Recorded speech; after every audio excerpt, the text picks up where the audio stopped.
Que le Seigneur vous bénisse tous énormément, mes très chers frères et très chères sœurs venant de différentes églises, de différents lieux du monde. Beaucoup de personnes dans différentes villes, dans beaucoup de pays, se connectent avec nous pour voir et écouter l'enseignement. Il s'agit d'un grand motif d'allégresse car nous sommes tous ensemble avec un même esprit. De grandes salutations remplies de tendresse pour chacun d'entre vous et les personnes qui viennent pour la première fois, qui se réunissent à l'enseignement. Je sais que pendant la pandémie, beaucoup de personnes récentes et sont venues pour la première fois pour regarder l'enseignement. Et lorsque les temples se sont réouverts, il y a beaucoup de personnes qui viennent à nouveau au temple. Et cela me remplit beaucoup de joie, car on m'a écrit me racontant leur propre expérience de ce que les personnes ont vécu lors de la pandémie et pendant l'enseignement, et aujourd'hui qu'elles se réunissent aussi dans un temple. Je rends grâce au Seigneur pour tout cela, car nous ne sommes pas en train de perdre notre temps. Nous sommes ici devant la présence de Dieu, tous les frères et sœurs, dans l'Église, tous les croyants et croyantes, venant de différents lieux du monde. Nous sommes en train de nous efforcer pour servir le Seigneur, pour apprendre la doctrine, pour plaire à Dieu, pour faire sa volonté. Et c'est ce qu'il y a de plus beau, de plus merveilleux. Et c'est ce qui nous motive aujourd'hui, ce qui motive notre cœur, notre âme, de vouloir faire quelque chose de bon pour notre Dieu. C'est pour cela, avec tout notre cœur, avec toute notre allégresse, nous nous réunissons, nous imposons les mains ou nous donnons la prophétie, où le Seigneur se manifeste à travers des visions, des songes. Mais de cette façon, disons que c'est notre vie de tous les jours, spirituellement. En le Seigneur, nous vivons ainsi, méditant toujours en lui, espérant toujours en lui. Donc les personnes aussi qui viennent pour la première fois, qui se trouvent réunies dans un temple, je vous félicite et je demande au Seigneur qu'il vous bénisse, qu'il vous parle, qu'il sonde votre cœur, pour que vous puissiez connaître ce chemin si merveilleux, ce chemin, ce livre merveilleux appelé la Bible, et que vous puissiez le lire une et plusieurs fois, car c'est ce qu'il y a de plus important. Vous pouvez donc maintenant vous asseoir, vous mettre à l'aise chacun d'entre vous là où vous vous trouvez, et je vous transmets mes grandes salutations, car je sais que dans beaucoup de pays, dans beaucoup de lieux, vous pouvez vous connecter. En même temps, peut-être il y aura des lieux, à cause du temps ou de l'horaire, vous le ferez après ou avant. Mais de toute façon, notre Dieu se trouve là, en train de vivifier les écrits de la Bible. Et c'est pour cela que nous nous réjouissons à chaque fois que nous ouvrons la Bible et que nous lisons, et ne nous lassons jamais de lire toujours la même chose, car Dieu se trouve là.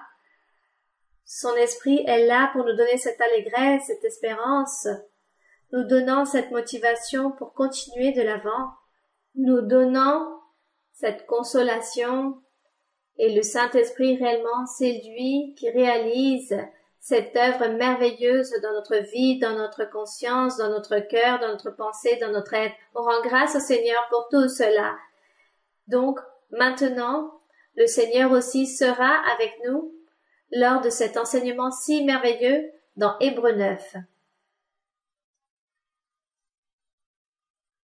Disons que dernièrement, dans les derniers enseignements, nous avons parlé d'Hébreux.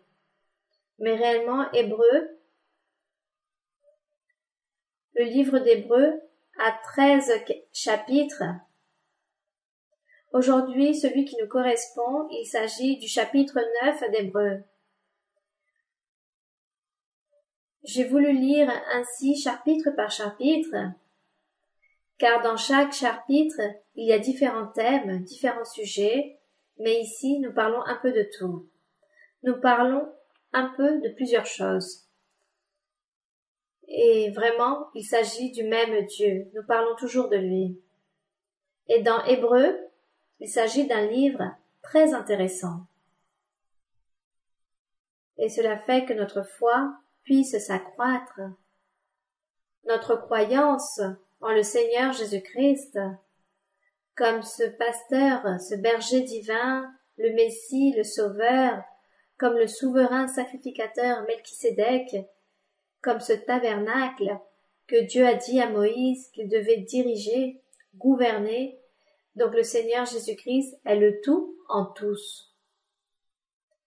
Donc dans le chapitre 9 d'Hébreux, celui qui nous correspond de lire aujourd'hui, ici, je vais reculer un peu dans le chapitre 8 du verset 13, lorsque l'apôtre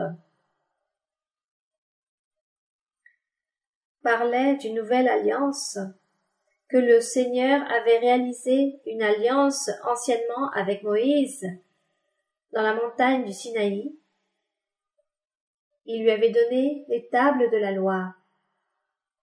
Dieu avait donné des ordonnances à Moïse pour enseigner au peuple à travers ces tables, et tout celui qui réaliserait tous les commandements au pied de lettre, mot pour mot, aurait la vie éternelle. Mais comme cela ne fut pas ainsi, car il est écrit que tous ont échoué devant Dieu, aucune personne n'a accompli avec la loi. C'est lorsque notre Dieu décide, comme il avait ce plan bien avant de la fondation du monde, le Seigneur apportait un plan sur une nouvelle alliance, et cette nouvelle alliance allait se réaliser avec notre Seigneur Jésus-Christ. Lorsque celui-ci viendrait sur terre, il allait réaliser un sacrifice, il allait accomplir tout d'abord la loi de Moïse, et après de l'avoir accomplie, il serait en train de l'annuler lors de la croix du calvaire à travers un sacrifice. Et cela s'est passé ainsi. C'est pour cela qu'on a appelé cela la nouvelle alliance, faisant comprendre le Seigneur que la première alliance n'a pas sauvé les âmes. Il n'y a eu aucun salut. Mais avec cette nouvelle alliance, donnée par notre Seigneur Jésus-Christ sur la croix du calvaire, le salut existe et existera pour les serviteurs de l'Évangile. Il y aura ce salut, car dans ce plan, dans le projet de notre Dieu, nous en faisons partie. Gloire au Seigneur. Nous sommes là avec cette espérance qu'un jour, nous verrons la face de Jésus-Christ. Un jour, nous serons dans l'éternité avec lui. Pour l'instant, sur la terre, nous allons beaucoup travailler, nous allons nous efforcer pour le louer, pour lui plaire et faire sa volonté. Et dans le verset 13 du chapitre 8 d'Hébreux, il est écrit, en disant, une nouvelle alliance nouvelle, il a déclaré la première ancienne, or ce qui est ancien, ce qui a vieilli est près de disparaître, faisant référence à la loi de Moïse, chose qui s'est produite avec le sacrifice dans la croix du calvaire. Ensuite, dans le chapitre 9, dans le verset 1, il est écrit, la première alliance avait aussi des ordonnances relatives au culte et le sanctuaire terrestre.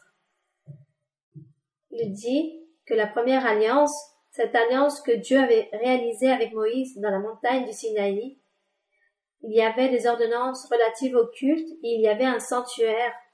Dieu avait donné l'ordre à Moïse qu'il devait gouverner un tabernacle et Dieu a dessiné ce tabernacle. Dieu était l'architecte de tout ce temple, de ce tabernacle.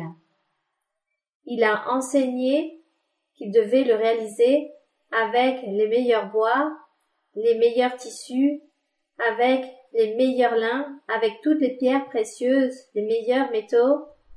Toutes les choses meilleures devaient être réalisées à travers ce tabernacle, car ce tabernacle allait être le symbole ou le prototype du tabernacle du futur. Ce tabernacle physique que Dieu avait ordonné de bâtir à Moïse, il s'agissait d'un tabernacle parfait dans toutes les choses physiques et matérielles. Tous les métaux employés, tous les éléments devaient être de la plus haute qualité, de la plus grande valeur, des personnes expertes que Dieu a préparées et à capacité pour construire ce tabernacle.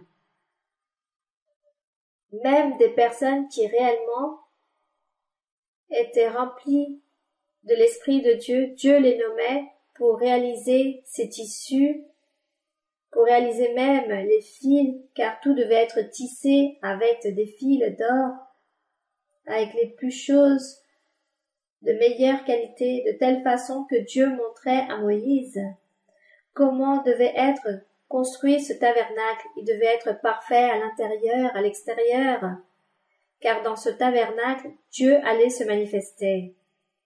Ce tabernacle du futur, des jours suivants, est-elle, je répète à nouveau, le prototype du Seigneur Jésus-Christ autant que tabernacle de Dieu.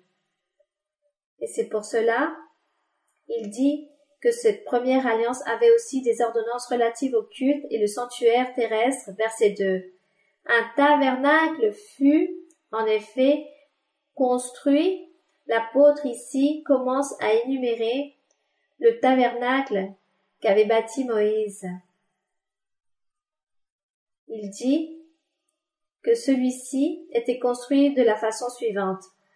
Dans la partie antérieure appelée le lieu saint était le chandelier, la table et les pains de proposition. Mais tout cela avait un symbole, un significatif.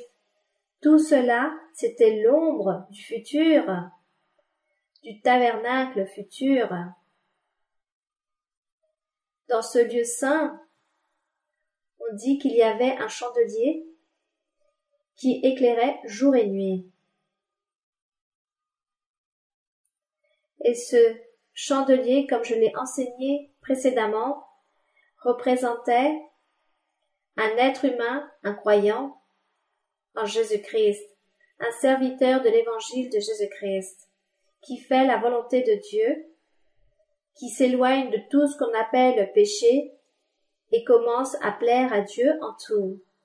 Et cette personne se convertit en une lumière, disons en ce chandelier qui éclaire, qui donne la lumière dans toute l'obscurité, le témoignage d'une personne. C'est pour cela que le Seigneur Jésus, lorsqu'il prêchait son évangile, il parlait de tous les éléments que possédait ce tabernacle et disait à toutes les personnes qui l'écoutaient, vous devez être une lumière qui éclaire, le chandelier ne s'établit jamais sous un lit, il se met toujours dans les hauts lieux pour éclairer toutes les personnes. Ainsi doit être votre propre lumière, la lumière que vous avez, la connaissance de Dieu, la doctrine de Dieu. Savoir et connaître le chemin qui mène à la vie éternelle. Et vous serez cette lumière. Si vous savez tous ces aspects, vous les connaissez, vous saurez que vous êtes la lumière qui brille dans l'obscurité. Et le Seigneur a toujours expliqué cela, d'une manière ou d'une autre, avec de l'intelligence, de la sagesse, ce que signifiaient tous les éléments du tabernacle. Et c'est pour cela ici, lorsqu'il dit qu'il y avait une table avec des pains de proposition, le Seigneur disait aussi aux personnes, « Je suis le pain de vie ». Le Seigneur disait cela, « Je suis le pain de vie ». Celui qui mange de mon pain aura la vie éternelle. Celui qui croit en moi, que je suis l'envoyé de Dieu, que je suis le chemin qui mène à la vie éternelle, celui qui sauve, celui qui croira en tout cela, obtiendra la vie éternelle. Le Seigneur disait cela, « Je suis le pain de vie ». Et ce pain était là, sur la table, des pains de la proposition dans ce lieu saint, dans ce tabernacle physique et matériel qu'avait choisi Moïse. Ensuite, dans le verset 3, il dit « Derrière le second voile », ce qui voulait dire qu'il y avait une autre salle séparés à travers un rideau ou une toile, un tissu, et qu'il y avait une partie du tabernacle appelée le Saint Très Saint. Et dans ce voile, à travers ce rideau, juste une fois par an pouvait entrer le souverain sacrificateur. Et le souverain sacrificateur devait être pur devant Dieu, car s'il vivait dans le péché et entrait dans le lieu très saint, dans le lieu saint des saints, qui le séparait d'un simple voile, il pouvait mourir spontanément, et personne ne pouvait y entrer pour sortir son corps. C'est pour cela que même dans les vêtements du souverain sacrificateur, cela, disons, ce serait un autre sujet pour parler ensuite des vêtements du souverain sacrificateur. Car Dieu disait qu'au bord de sa tunique, de ses vêtements, il devait mettre des petites cloches, car à chaque fois que le souverain sacrificateur marchait, cela faisait du bruit, et de cette façon ceux qui étaient dehors dans le lieu saint, car ils ne pouvaient pas entrer dans le lieu très saint, juste le souverain sacrificateur, lorsqu'ils entendaient le bruit de ces cloches, ils disaient, le souverain sacrificateur est vivant, il n'est pas mort. C'était le signe pour dire qu'il était vivant. Et lorsque le souverain sacrificateur vivait dans le péché, la Bible ne nous raconte pas que cela s'est produit. Mais la Bible nous enseigne les règles. Et dans les règles, le souverain sacrificateur, s'il mourait à l'intérieur du lieu très saint, devait être accroché à une corde, car personne ne pouvait entrer dans ce lieu très saint. Il devait tirer cette corde pour sortir le corps du souverain sacrificateur. C'était le travail, la perfection que Dieu exigeait dans ce tabernacle. Dieu exigeait cette perfection. Le souverain sacrificateur devait vivre sans péché, il devait être pur pour pouvoir survivre à l'intérieur, et lorsqu'il entrait une fois par an, Dieu parlait avec lui et lui donnait des instructions. Et Dieu lui donnait le pouvoir qu'il devait sortir et pardonner les péchés de toutes ces personnes, et qu'il devait les bassiner de sang. Des sacrifices, des animaux, il devait les bassiner de sang pour qu'ils puissent être purs de leurs péchés. Et cela, il fallait le faire une fois par an. C'est pour cela qu'il disait que les sacrifices des animaux dans l'Antiquité, chaque année il fallait le faire, et le peuple devait chaque année racheter, qu'il fallait les bassiner de sang pour que Dieu puisse leur pardonner leurs péchés. Mais le Seigneur Jésus-Christ, comme ce sacrifice vivant qu'il est, lorsqu'il a fait ce sacrifice, il a dit qu'une seule fois et pour toujours. Il a fait le sacrifice de telle façon, et non plus chaque année il fallait réaliser des sacrifices, mais qu'il l'a fait une seule fois pour toujours. Toute personne qui arrive au Seigneur et croire en notre Dieu, en la personne de Jésus-Christ, alors cette personne obtiendra la vie éternelle. Ses péchés seront pardonnés. Ainsi a été la promesse, c'est la promesse. Alors nous sommes en train de parler de toutes ces règles du tabernacle, en parlant aussi du lieu très saint, comment était exigeant notre Dieu, ce qu'il exigeait, et que personne ne pouvait entrer dans ce lieu très saint. C'est pour cela que le Seigneur Jésus,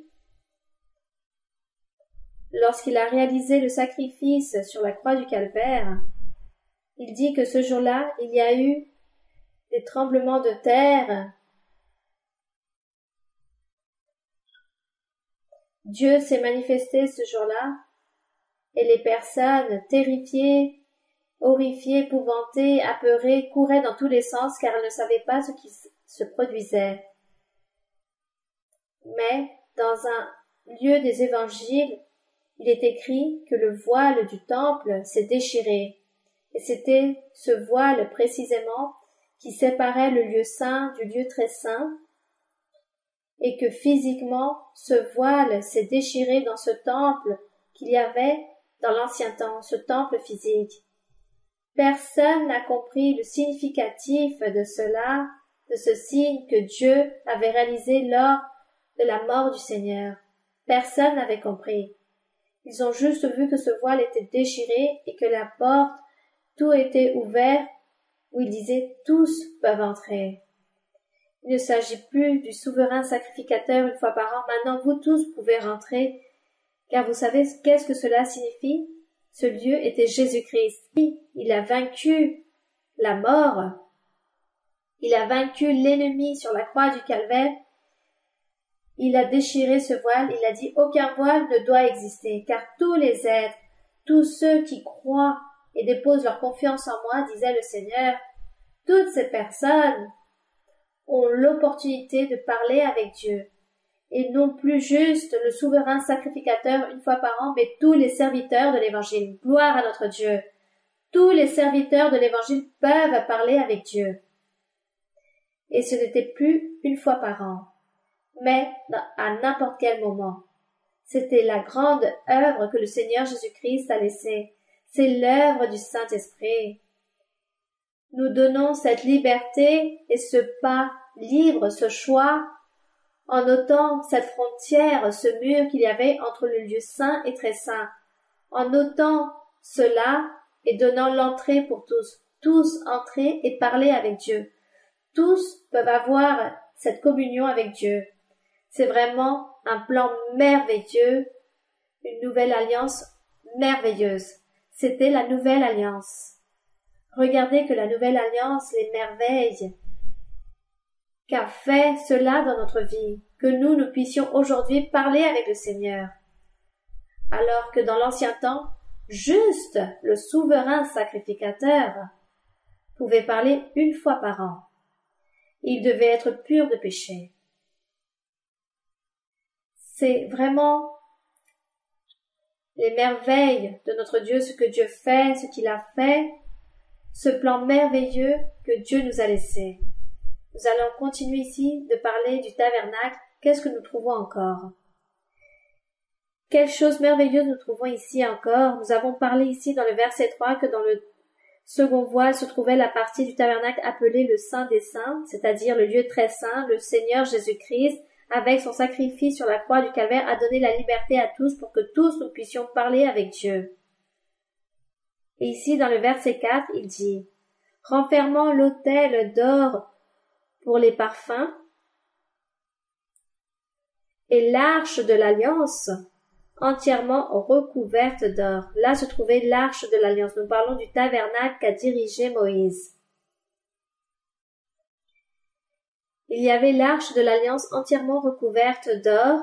Il y avait dans l'arche un vase d'or contenant la manne. C'était l'aliment que durant 40 ans les Israélites ont consumé. Il y avait aussi la verge d'Aaron qui avait fleuri et les tables de l'alliance, les tables de la loi que Dieu avait données à Moïse, des tables de pierre avec les lois écrites dessus. Tout cela se trouvait dans le lieu très saint. Mais tout cela avait un symbole. On dit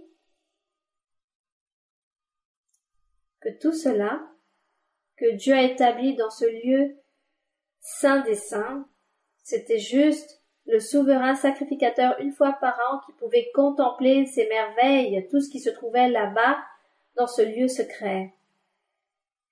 Car ce lieu était si mystérieux, si secret, que Dieu savait le seul qui pouvait y entrer dans le futur et donner cette liberté pour que tous puissent participer et profiter des grandeurs de Dieu, était le Seigneur Jésus-Christ. Et cela s'est accompli ainsi, et ici dans le verset 5 il est écrit « Au-dessus de l'arche étaient les chérubins de la gloire ». On dit qu'il y avait aussi les chérubins de la gloire qui couvraient leur ombre le propitiatoire. Et parfois ici les personnes transvergent en disant que Dieu était en train d'enseigner l'idolâtrie. Mais ce n'était pas cela. Lorsque Dieu a donné l'ordre de créer 2 chérubins, l'un face à l'autre, pour couvrir le propitiatoire avec leur ombre, le Seigneur était en train de montrer à l'homme ou au peuple que Dieu, en réalité, habitait au milieu de chérubins. Pour que les personnes puissent savoir qu'est-ce qu'était un chérubin. Car s'il n'avait pas permis de réaliser ces chérubins, il aurait dit « J'habite au milieu des chérubins », mais personne ne pouvait savoir qu'est-ce qu'était un chérubin. C'est pour cela que Dieu a permis qu'ils puissent être faits physiquement et d'or, mais ce n'était pas pour les vénérer, mais tout simplement pour montrer à l'homme que Dieu habite au milieu des chérubins en vérité, en esprit, car il s'agit d'esprit. C'est pourquoi ici il n'existe aucune idolâtrie, car Dieu à aucun moment a dit qu'il faut vénérer ces chérubins. Il fallait vénérer tout simplement Dieu en esprit. Puis ici il dit, dans le verset 5, ou bien avant, lorsqu'il dit « Il y avait dans l'arche un vase d'or contenant la malle, la verge d'Aaron, qui avait fleuri, et les tables de l'Alliance. Au-dessus de l'arche étaient les chérubins de la gloire couvrant de leur ombre le propitiatoire. » Ce n'est pas le moment de parler en détail là-dessus. Le même apôtre n'a pas voulu parler en détail sur toutes ces choses, sur ce mystère, sur tous ces éléments importants qui se trouvaient là-bas, gardés et protégés, cachés de la vue des êtres humains. Il n'a pas voulu parler de tout cela, car il savait que plus en avant le Saint-Esprit allait les révéler. Il allait montrer tous ces mystères. Dans le verset 6. Or, ces choses étant ainsi disposées, les sacrificateurs qui font le service entrent en tout le temps dans la première partie du tabernacle et dans la seconde, le souverain sacrificateur seul entre une fois par an, c'est-à-dire dans le lieu très saint que nous avons déjà parlé de cela, non sans en y porter du sang qu'il offre pour lui-même et pour les péchés du peuple. Verset 8. Le Saint-Esprit montrait par là, avec tout cela, que le chemin du lieu très saint n'était pas encore ouvert tant que le premier tabernacle subsistait. Il ne s'était pas manifesté car une fois par an le souverain sacrificateur était le seul qui pouvait y entrer, une fois par an.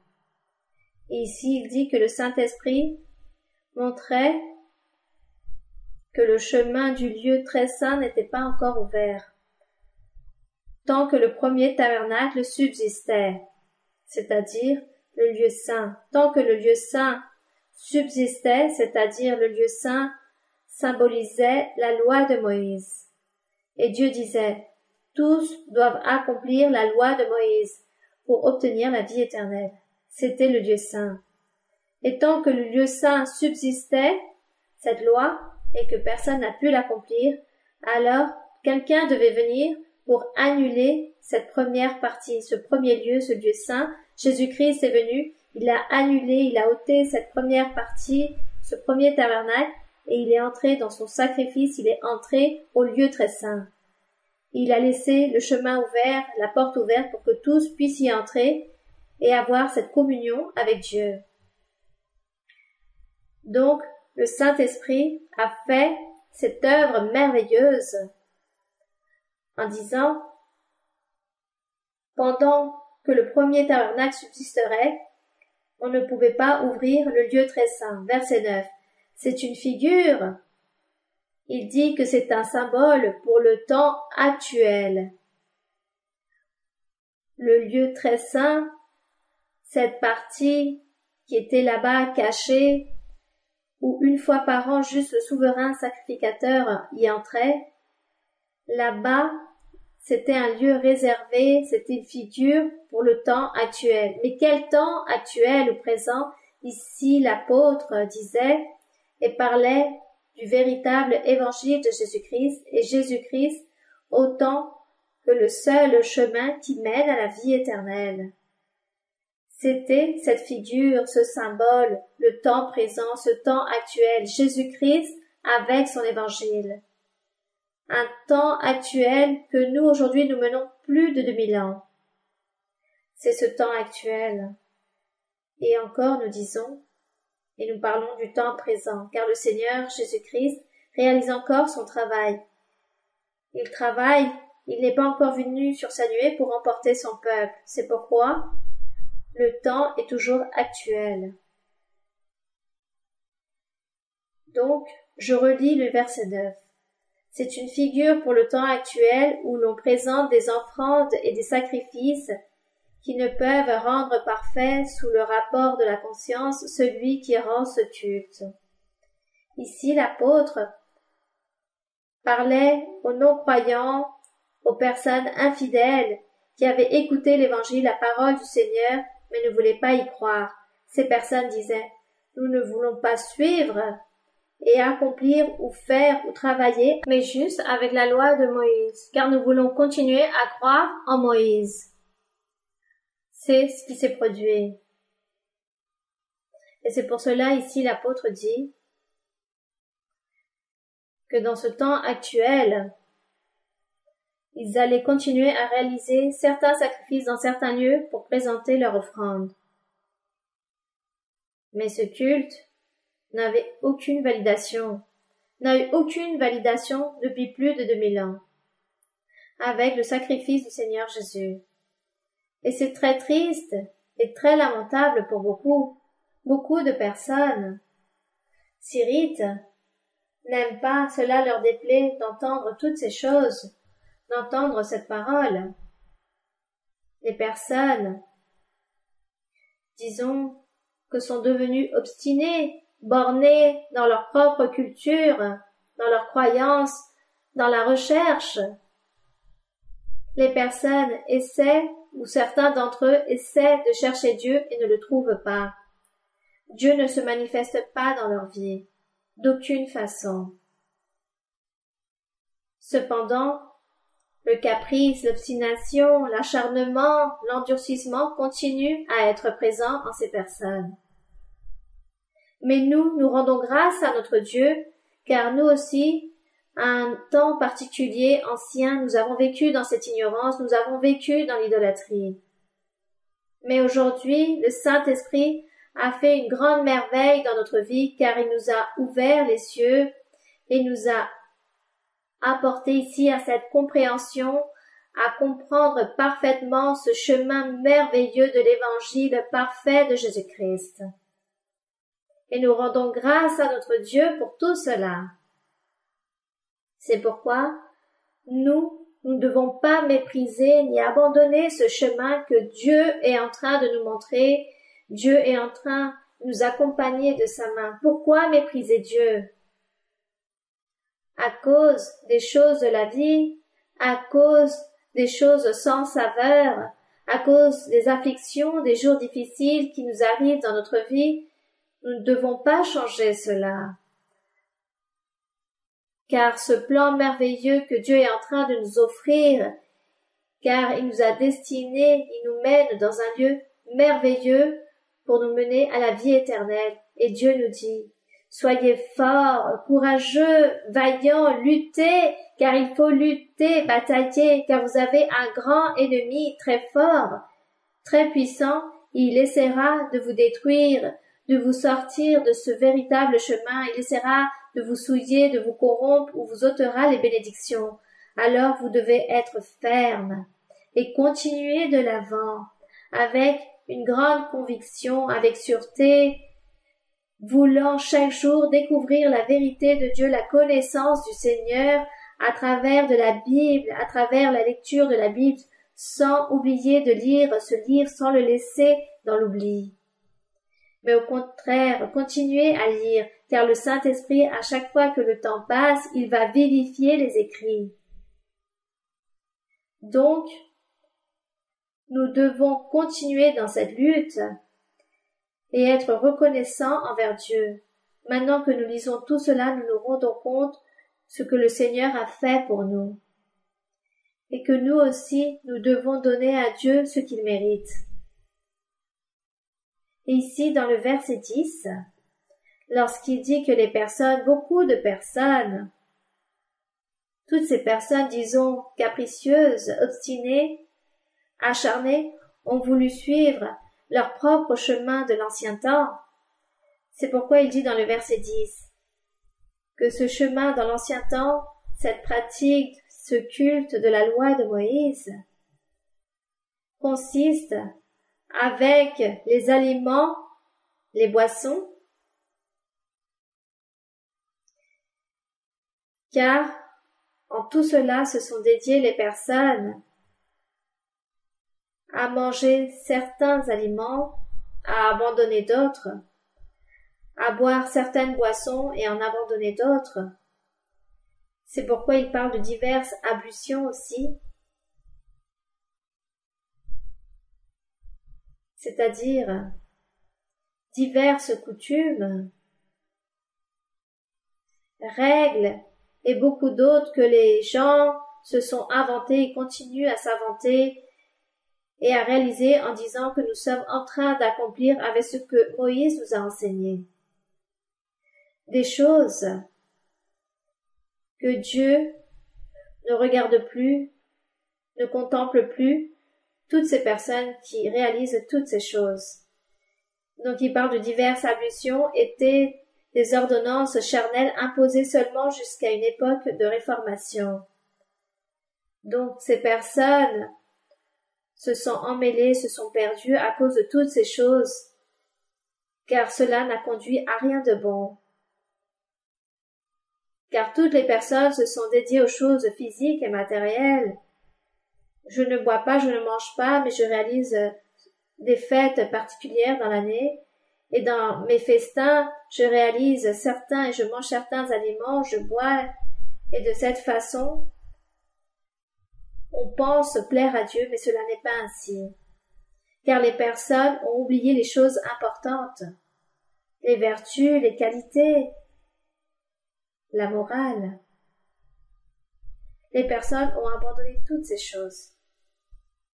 Les gens sont devenus matérialistes, ambitieux, avares, cupides.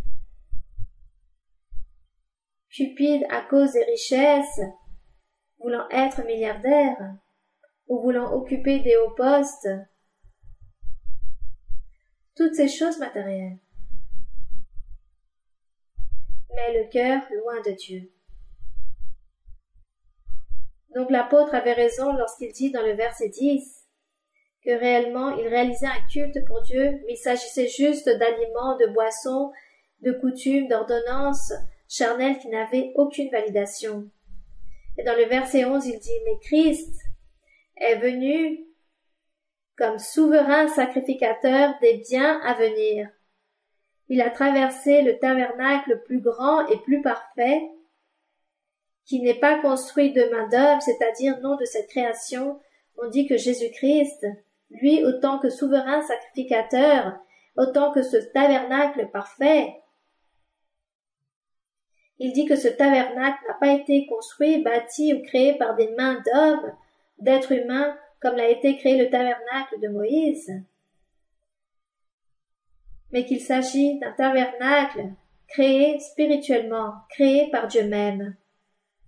Le Seigneur même a construit son propre tabernacle, son propre édifice, son église, son assemblée, sa maison, comme nous voulons l'appeler. Lui-même, le Saint-Esprit, a bâti cela. Verset 12.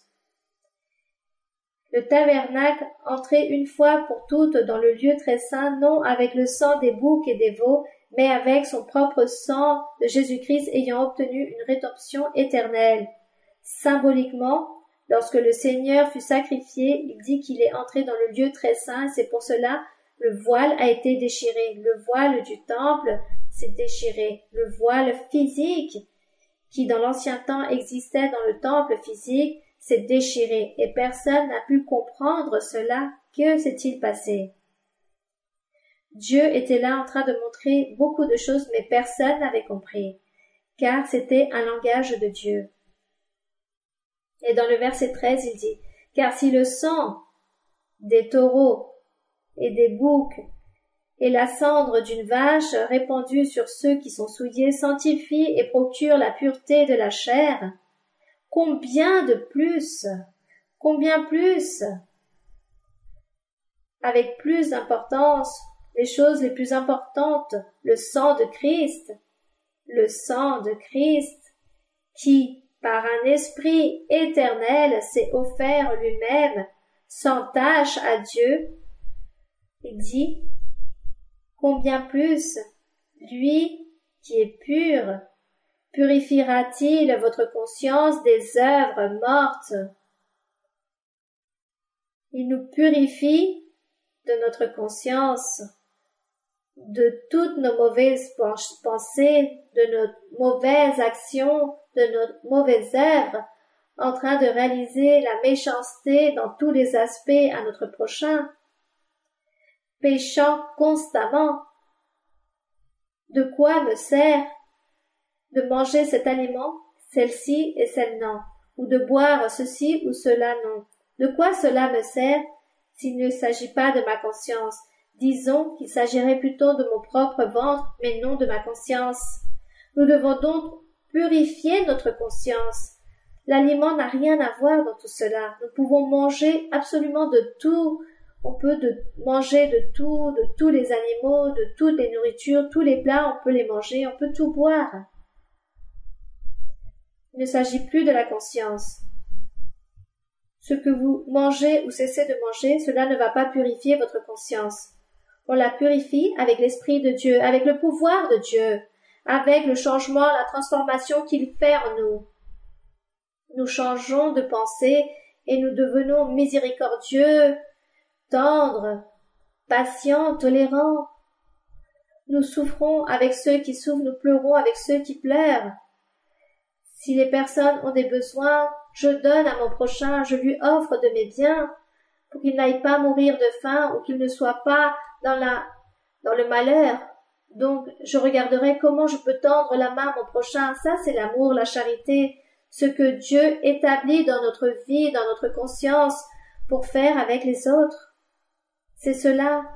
Les aliments et les boissons n'ont rien à voir dans tout cela. Les jeûnes n'ont rien à voir. Si vous jeûnez toute une semaine, mais votre conscience est impure devant Dieu, il y a beaucoup de péchés dans votre être, dans votre cœur, de la cupidité, des mensonges, des tromperies, des fraudes, des canulars, autant de choses, des trahisons. Alors ici le Seigneur Jésus-Christ dit, comme ce souverain sacrificateur parfait qui n'avait aucune tache, aucune ride, il était pur. Lui, il a purifié et purifiera notre conscience. Et nous pourrons ainsi servir le Dieu vivant. Car voici ce qu'il est écrit.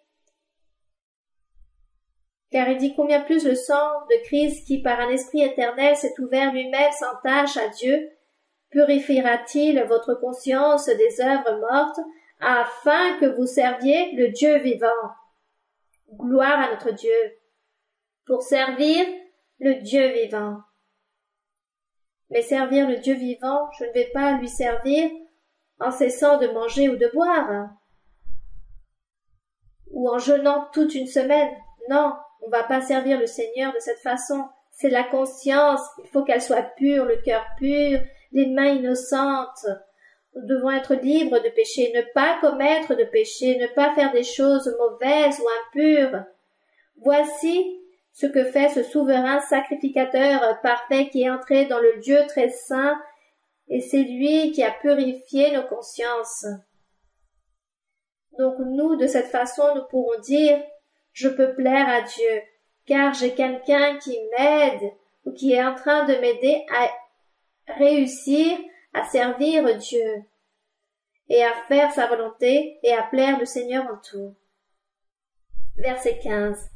Et c'est pour cela qu'il est le médiateur. Jésus-Christ est le médiateur d'une nouvelle alliance.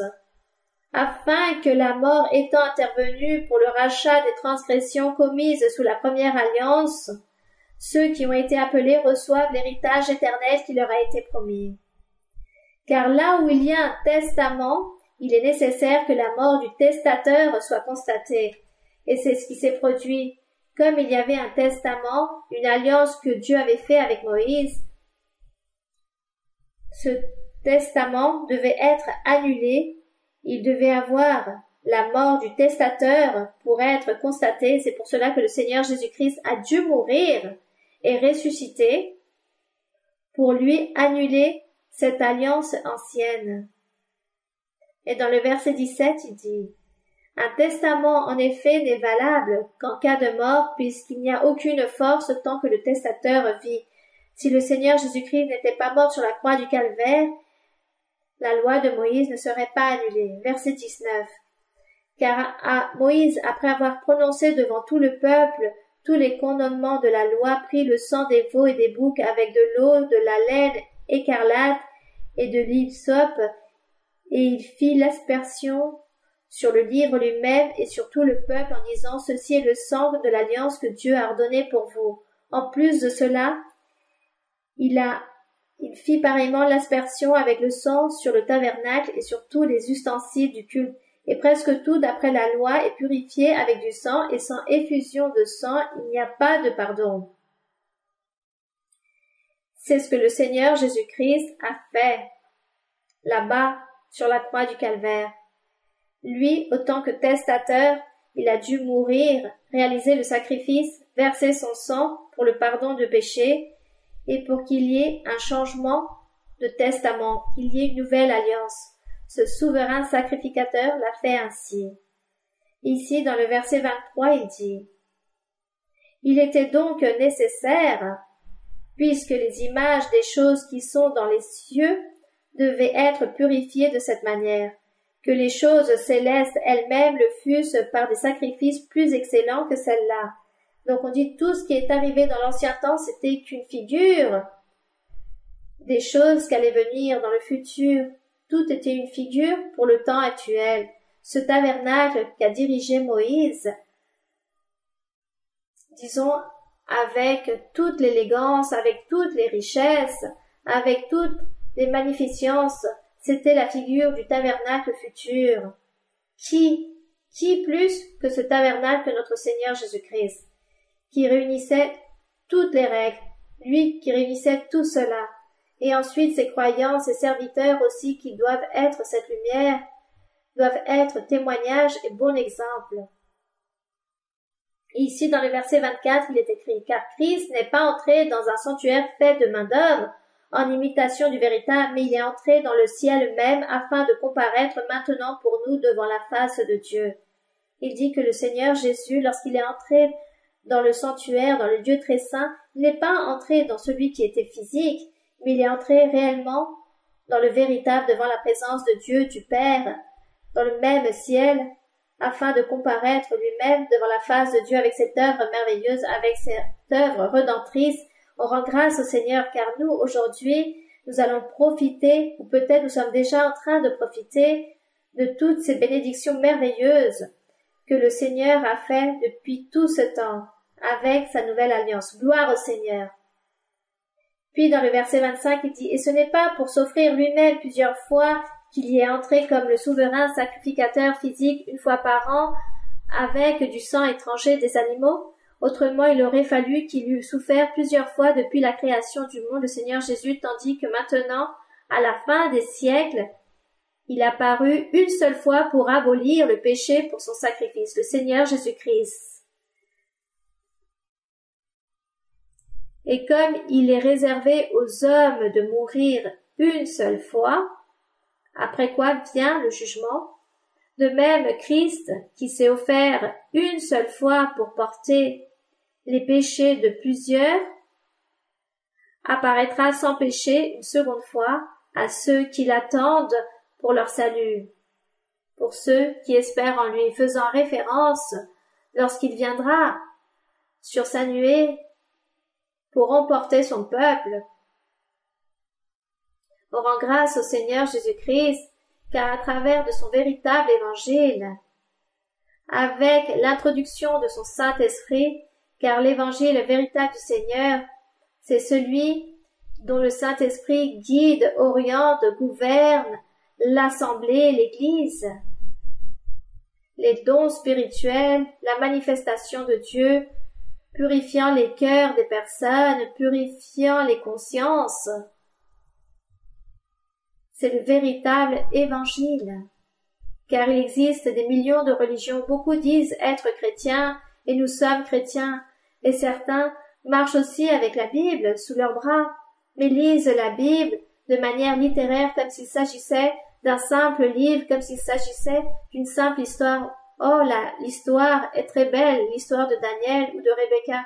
Il s'agit même d'une histoire romantique. Non, on ne lit pas la Bible ainsi.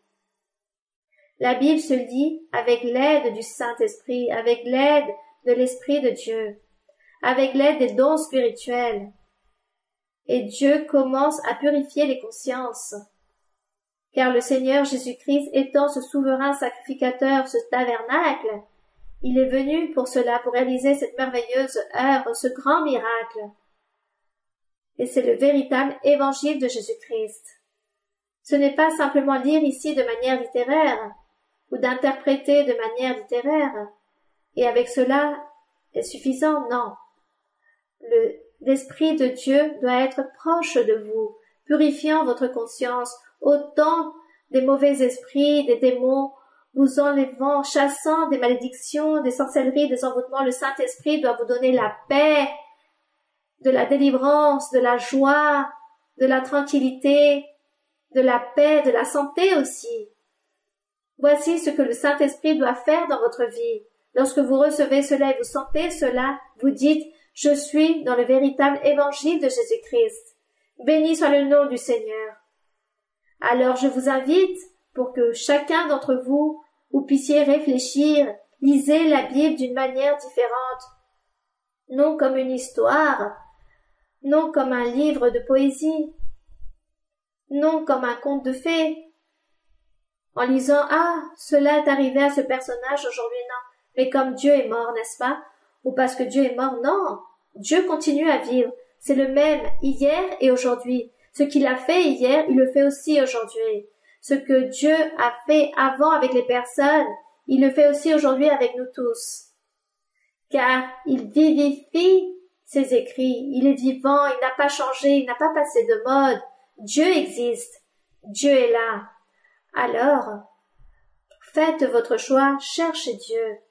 Cherchez-le avec tout votre cœur et avec toute votre âme, et Dieu sera à côté de vous. Que Dieu vous bénisse. Nous allons prier.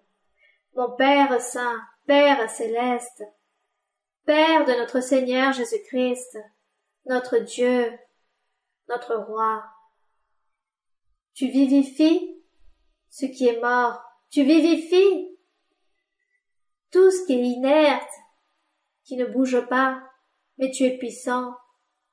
Et tu nous enseignes, tu nous guides, tu nous orientes, et tu nous invites à continuer de l'avant. Tu nous invites à te connaître, à analyser ton chemin. Tu nous invites à méditer en ta parole, à méditer en tous les mots, dans tous les versets de la Bible, dans tous ces mots, phrases, prières que tu as exprimés à travers de la bouche de beaucoup de prophètes, de beaucoup d'instruments, de beaucoup de tes serviteurs.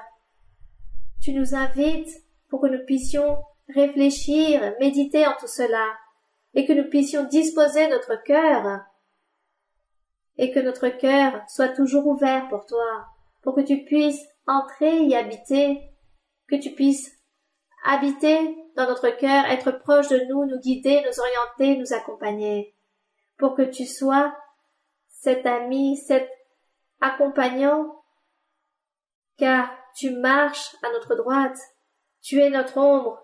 Merci Seigneur pour toutes ces promesses merveilleuses que tu nous fais à chaque fois que nous lisons la Bible. Seigneur, Nous nous lassons jamais, nous ne savons pas pourquoi il s'agit de promesses que tu réalises. Et nous n'avons même pas la capacité de toutes les apprendre en mémoire. Et c'est pourquoi nous devons lire constamment pour nous rappeler de ces promesses, de ces chemins, de ces voies lorsque tu dis que tes voies ont notifié Moïse. Tu lui as enseigné ton chemin. À nous aussi aujourd'hui, tu nous enseignes ton chemin. Merci mon Père. Merci mon Dieu. Je te demande que tu penches ton regard sur toutes les personnes qui aujourd'hui en ce moment même sommes réunies dans l'enseignement, dans la méditation, des personnes venant de différents lieux du monde. Je te demande que tu puisses tous les regarder. Donne-leur une bénédiction.